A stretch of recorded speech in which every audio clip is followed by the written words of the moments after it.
It is often said that the developments in the Kabul Valley inevitably affect the empires of the Gangetic Plains. History is testament to that.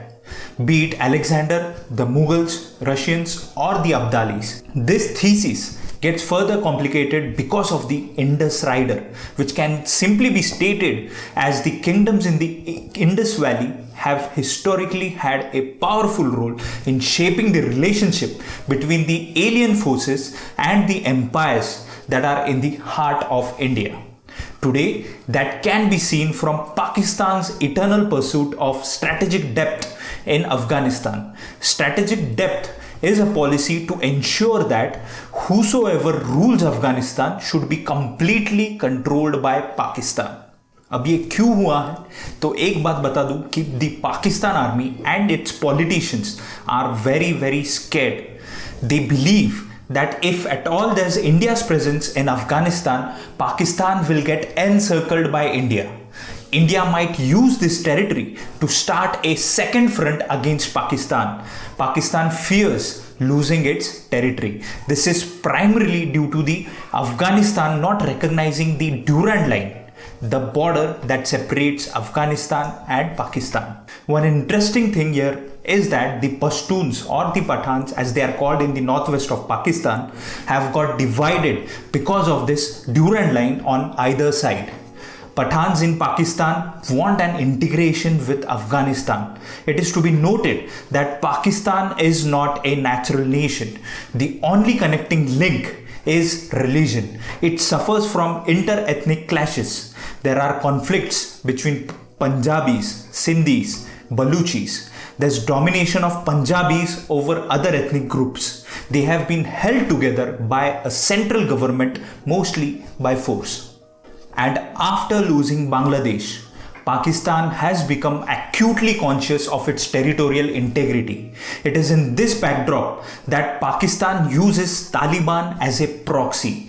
They have used these jihadi armies to gain control in Afghanistan and as proxy against India in Kashmir and other regions to destabilize India. With this backdrop, now let us look into what was India's policy during these 2 decades from 2001 to 2021. India has been a major donor of humanitarian aid in Afghanistan and has carried on efforts in rebuilding the nation. India has preferred soft power diplomacy over the actual deployment of troops as America did. It has created the greatest amount of goodwill among the ordinary Afghans for India. India has even contributed into the Afghan economy, boosting trade and regional connectivity. India's vision was to connect Central Asia and South Asia, having a land route to Europe and pursued various projects for achieving the same. India constructed critical infrastructure for Afghanistan.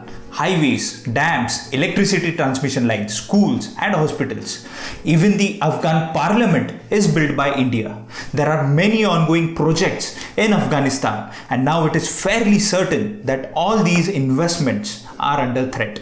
But the biggest implication for India though is security. Taliban's rise in Afghanistan may fan the fires of extremism in the region and can be a substantial threat in the Kashmir region. It may try to destabilize Kashmir, but this is not limited to India.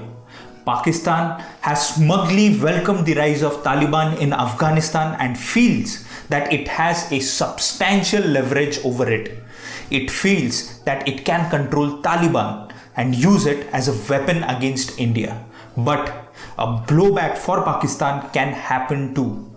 How all this politics plays out will be known in the coming days. Thank you for watching, and this concludes our Afghanistan series. See you in the next video.